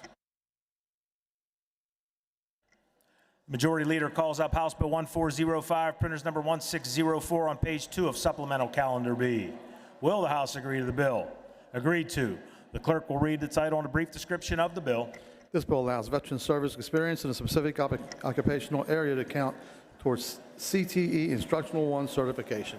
This bill has been considered on 3 different days and agreed to. The question is, shall the bill pass finally? On that question, the chair recognizes the gentleman from Bucks, the prime sponsor of the bill, Representative Monroe.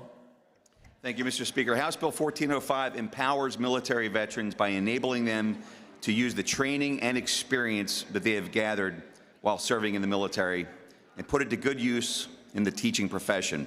This bill is a win-win, as it benefits those who served in uniform while also enticing experienced people to seek a career in teaching.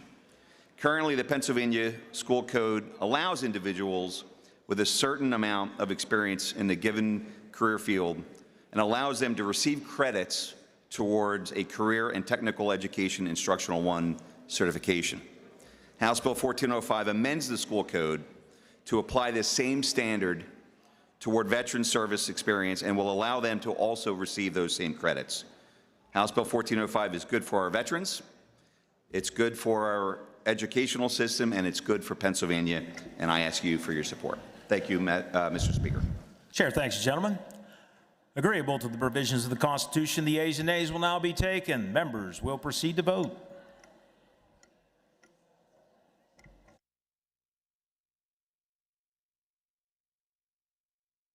Have all the members voted?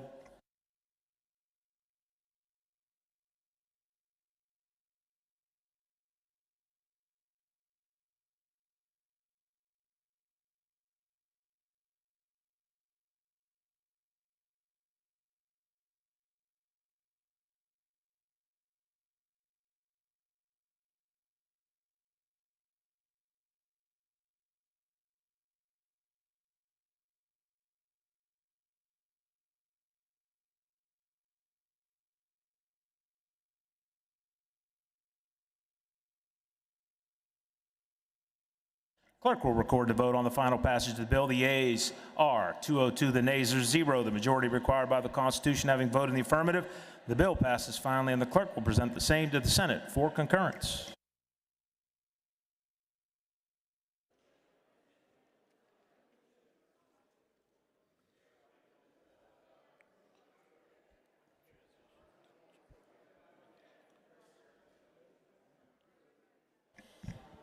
Chair recognizes the Majority Leader, calls up House Bill 1429, printers number 1664 on page 2 of Supplemental Calendar B. Will the House agree the bill is agreed to? The clerk will read the title and a brief description of the bill.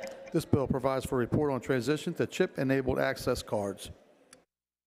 This bill has been considered on 3 different days and agreed to. The question is, shall the bill pass the House finally? On that question, Chair recognizes the gentleman from Chester, Majority Chair of Human Services, Representative Williams.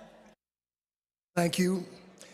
There's a growing national concern about SNAP benefit theft, and Pennsylvania's current magnetic stripe EBT cards are increasingly vulnerable to card skimming and cloning. Chip-enabled cards are the industry standard and offer significantly greater protection. Several states have already begun exploring or implementing these cards in their SNAP programs to better safeguard recipients. However, moving forward without a full understanding of the financial and operational implications could result in avoidable cost, technical complications, and disruptions for both retailers and recipients. I'm grateful to have worked closely with Chairman Heffley to ensure the General Assembly receives a comprehensive report, one that outlines implementation costs, vendor readiness, and lessons learned from other states. This legislation allows us to plan responsibly. When the time comes for Pennsylvania to move forward, we will do so with the clarity and the foresight needed to protect families and to avoid service disruptions. At its core, this is about securing essential benefits and making sure our most vulnerable households are not left exposed. I respectfully request an affirmative vote. Thank you, Madam Speaker. Chair thanks the gentleman. On that question, Chair recognizes the gentlelady from Allegheny, Representative Kincaid. Thank you, Madam Speaker. This bill is essential. We are seeing people who have their SNAP benefits stolen almost immediately when it hits their account.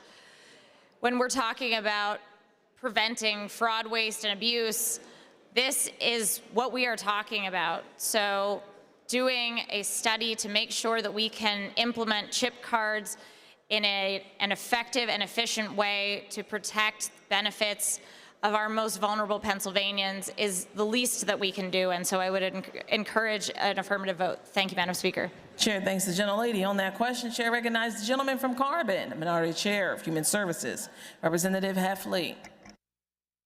Thank you, Madam Speaker. I would like to thank my fellow chair of the Human Services Committee for his work on this important issue.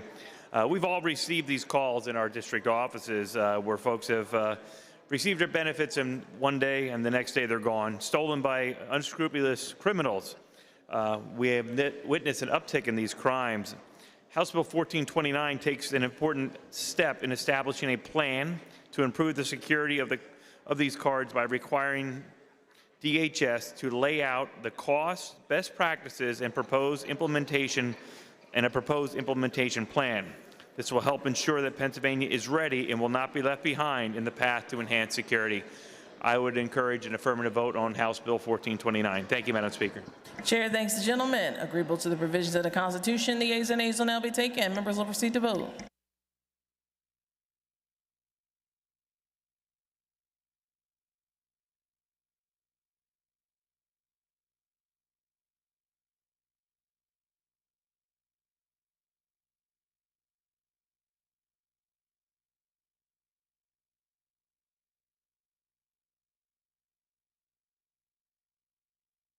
Have all the members voted? Have all the members voted?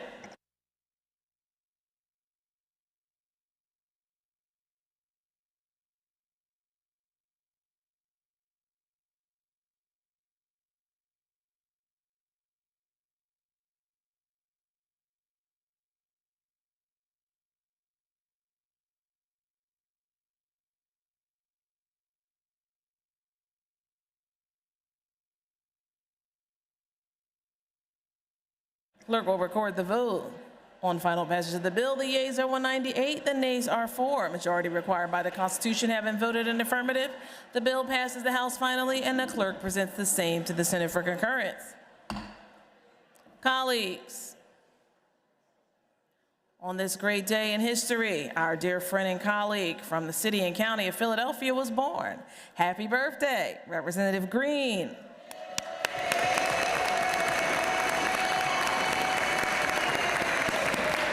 The Majority Leader moves that the following bills be recommitted to the Committee on Appropriations. House Bill 1088, House Bill 1250, House Bill 1326, House Bill 1428, House Bill 1460, House Bill 1511. Majority Leader moves that the following bills be removed from the table calendar and be placed on the active calendar. House Bill 276, House Bill 375, House Bill 681, House Bill 967, House Bill 1084, House Bill 1402. Chair referred the following bills, which the clerk will now read. Referrals June 9, 2025. House Bill 1575 to Finance and House Bill 1579 to Judiciary. For what purpose does the gentleman from Berks, Representative Gillen, rise? Thank you, Madam Speaker. On House Bill 462, I was recorded in the negative. I wish to be recorded as the affirmative on that particular vote. Thank you, Madam Speaker.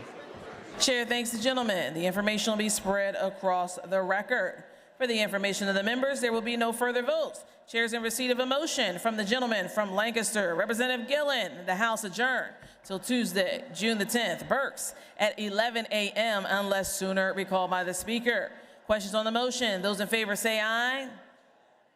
Those opposed, no. The ayes have it, and the House stands adjourned until Tuesday, June the 10th, 2025, at 11 a.m. unless sooner recalled by the Speaker.